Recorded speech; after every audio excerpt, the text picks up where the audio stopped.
নমস্কার, দেখছেন talk to Bangla. আমি অভিষেক রয়েছে আপনাদের সঙ্গে। এই মুহূর্তে কোনো খবর নয়, একটা প্রশ্ন বরঞ্চ আপনাদের দিকে ছুড়ে দেব, যে প্রশ্নটা এই মুহূর্তে বঙ্গ রাজনীতির ক্ষেত্রে অত্যন্ত গুরুত্বপূর্ণ।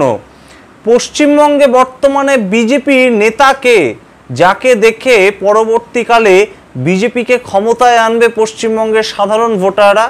কারণ আমরা ইতিহাসেও কিন্তু দেখেছি সিপিআইএম এবং পরবর্তীতে তৃণমূলের তরফে কিন্তু একজন মুখকে দেখেই মূলত ভোট হয়েছে, এমন কিন্তু একটা ট্রেন্ড সেট হয়েছে পশ্চিমবঙ্গের ভোটারদের মধ্যে। কারণ আমরা যদি দেখি 1977 সাল থেকে 2000 সাল পর্যন্ত কিন্তু জ্যোতি বসুর নেতৃত্বেই মূলত বামফ্রন্ট সরকার, জ্যোতি বসু সরকার বলে হিসাবেই সেটাকে পরিচিত করত সাধারণ মানুষ পশ্চিমবঙ্গে।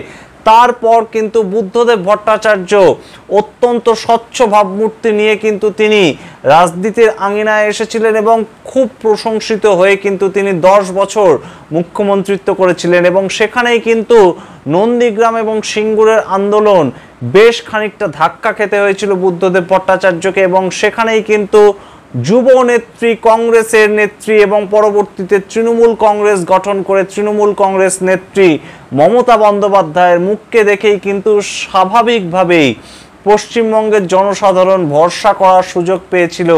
এবং দীর্ঘ আন্দোলনের পরেই কিন্তু প্রত্যেকটি মুখ তারা নিজ নিজ ক্ষেত্রে প্রতিষ্ঠিত হতে পেরেছিল, এবং অবশ্যই তাদেরকে দেখেই কিন্তু পশ্চিমবঙ্গের সাধারণ ভোটাররা ভোট দিয়েছিল এবং সরকার তৈরি করেছিল। তেমন যেখানে পশ্চিমবঙ্গের ট্রেন্ড এবং বেশ কয়েকটা দশক ধরে এই ধরনেরই একটা মুখকে দেখে, এবং অবশ্যই সামগ্রিক সরকার তো আছেই, কিন্তু একজন মুখকে দেখেই মূলত পশ্চিমবঙ্গের জনগণ সরকার হিসাবে নির্বাচিত করেন। তার কারণ হিসেবে কিন্তু আমরা বলতেই পারি যে এই যে বর্তমান সরকার, তার বিরুদ্ধে যে বিভিন্ন মন্ত্রীর বিরুদ্ধে এত দুর্নীতি, এত অভিযোগ উঠলেও কিন্তু বিভিন্ন জায়গায় বিভিন্ন সময়ে আমরা দেখেছি বেশ খানিকটা বেকায়দায় পড়তে তৃণমূল কংগ্রেসকে। তারপরেও মুখ্যমন্ত্রী মমতা বন্দ্যোপাধ্যায়ের মুখ কিংবা মুখ্যমন্ত্রী মমতা বন্দ্যোপাধ্যায়ের যে ওপর ভরসা সাধারণ মানুষের, তার জোরেই কিন্তু তৃণমূল কংগ্রেস বারংবার জিতছে, এমনই কিন্তু একটা পর্যবেক্ষণ সারা দেশের রাজনৈতিক মহলের। সেই ক্ষেত্রে পশ্চিমবঙ্গের রাজ্য রাজনীতির ক্ষেত্রে বর্তমানে যদি বিরোধী শক্তি হিসাবে ভারতীয় জনতা পার্টি তারা থাকে, তাহলে সেই ক্ষেত্রে কিন্তু ভারতীয় জনতা পার্টি যে প্রত্যেকবার 2019-এ ভালো ফল করার পরেও 2021 সালে তাদের অনেকটাই জিত হওয়ার কিন্তু সম্ভাবনা ছিল, তারা জয়ী হওয়ার সম্ভাবনা ছিল, সেক্ষেত্রে তারা পর্যদস্তু হলো। তারপর 2024 সালে একাধিক ইস্যু নিয়ে কিন্তু তারা ঝাঁপিয়ে পড়েছিল, সন্দেশখালি থেকে শুরু করে বিভিন্ন ধরনের ইস্যু কিন্তু ছিল, আনএমপ্লয়মেন্ট, তাছাড়াও ডিএ আন্দোলন, চাকরি পাচ্ছে না মানুষ, বিভিন্ন ধরনের কিন্তু তারা প্রচার করেছিল। তথাপি কিন্তু পশ্চিমবঙ্গের মাটিতে আবারও মমতা বন্দ্যোপাধ্যায়ের জয় জয়কার। এবং অবশ্যই পরবর্তী যে 4টি বিধানসভার উপনির্বাচন হলো, সেখানেও কিন্তু একই ট্রেন্ড দেখা গেল। এবং শুধু তাই নয়, বিভিন্ন জায়গায় যে সাধারণ কর্মী সমর্থকরা বিভিন্ন দল থেকে আবারও কিন্তু তৃণমূলমুখী হচ্ছেন। এবং আমরা যা দেখছি এই মুহূর্তে কিন্তু তৃণমূলের কাছে লড়াইটা অনেকটা সহজ হয়ে গিয়েছে 2026-কে সামনে রেখে। সেই জায়গায় এই মুহূর্তে এই খারাপ রেজাল্ট করার পরেও বিজেপির তরফে একজন মুখকেও সামনে আনতে পারছে না তারা। অর্থাৎ সংগঠিত যে হবে বিজেপি কর্মীরা, কাকে দেখে, কোন মুখকে সামনে রেখে তারা সংগঠিত হবে, সেটাই এখনো পর্যন্ত বিজেপির পক্ষ থেকে ক্লিয়ারলি বলা হচ্ছে না। না তাদের কেন্দ্রীয় নেতৃত্ব, না তাদের রাজ্য নেতৃত্ব। বিজেপির মুখ হিসেবে কিন্তু একজন নেতা, তেমন কোনো নেতাকেই আমরা পাচ্ছি না। আমরা ভেবেছিলাম কিন্তু শুভেন্দু অধিকারী সেই নেতৃত্বের জায়গায় যাচ্ছেন, কিন্তু আমরা যেটা দেখলাম 17ই জুলাই কিন্তু বেশ খানিকটা ধাক্কা খেলো শুভেন্দু অধিকারীর নেতৃত্ব।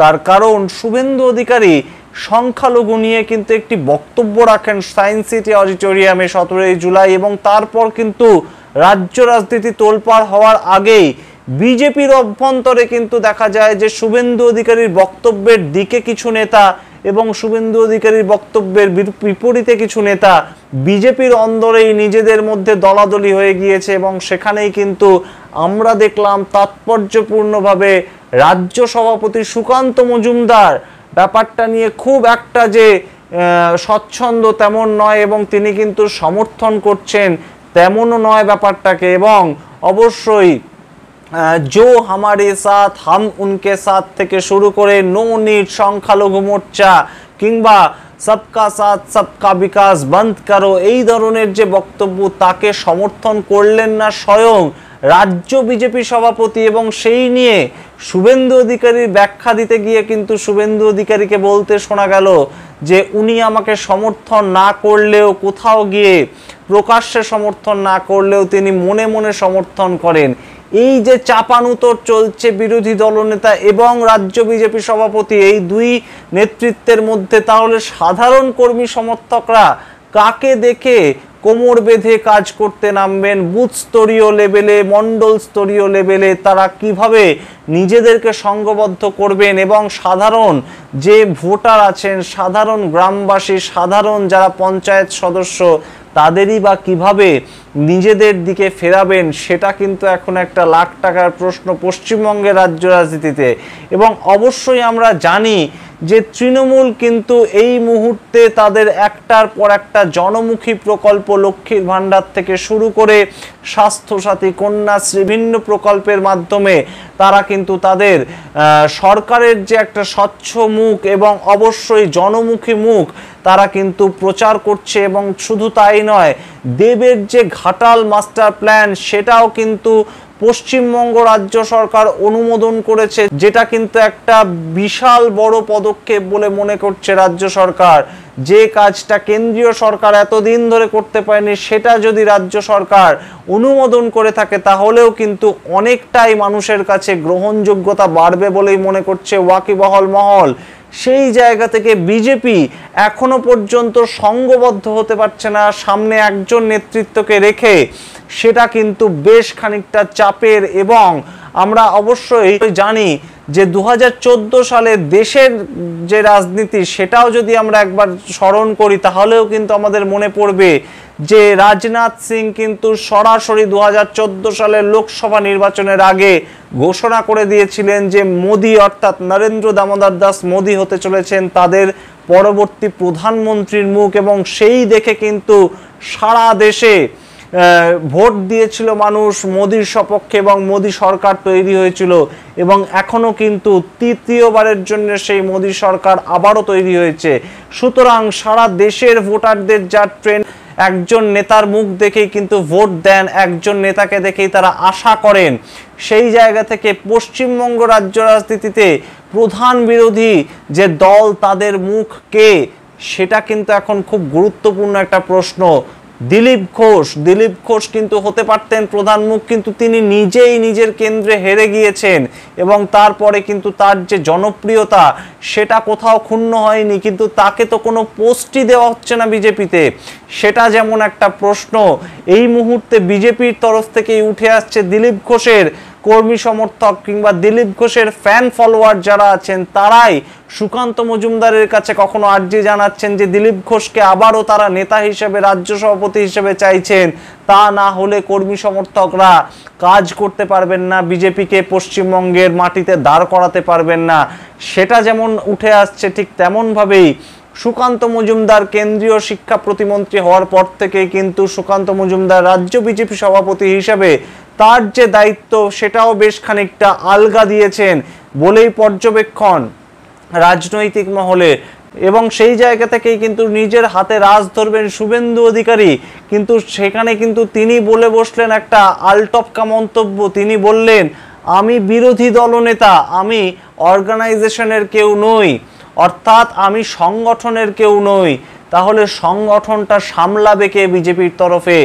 এই মুহূর্তে কিন্তু বিভিন্ন নাম ভেসে আসলেও কোনো নামের ওপরেই পশ্চিমবঙ্গের মানুষ যে ভরসা করতে পারছেন না এবং তাদের নেতৃত্ব হিসাবে পশ্চিমবঙ্গের পরবর্তী মুখ্যমন্ত্রী হিসাবে যে তারা কাউকেই এখনো পর্যন্ত স্থির করতে পারেননি নিজেদের মননে, সেটা কিন্তু বেশ খানিকটা বারংবার প্রত্যেকটা ভোটেই স্পষ্টত তার প্রতিফলন পাচ্ছে বিজেপি। এবং অবশ্যই বিজেপি কিন্তু ভোট তাদের বাড়লেও, তারা কিন্তু দাবি করলেও, জনমানসে তাদের একটা ভোট ব্যাংক তৈরি হলেও সেই ভোট ব্যাংক কবে তৃণমূল কংগ্রেসের ভোট ব্যাংককে ছাপিয়ে যেতে পারবে, আদৌ পারবে কিনা, সেটা কিন্তু এখন একটা খুব গুরুত্বপূর্ণ প্রশ্ন পশ্চিমবঙ্গের রাজ্য রাজনীতিতে, যেখানে দিলীপ ঘোষ, শুভেন্দু অধিকারী এবং সুকান্ত মজুমদার তিনটে লবি কাজ করছে, একদম কার্যত দিনের আলোর মতন স্পষ্ট বলে মনে করছে রাজনৈতিক মহল।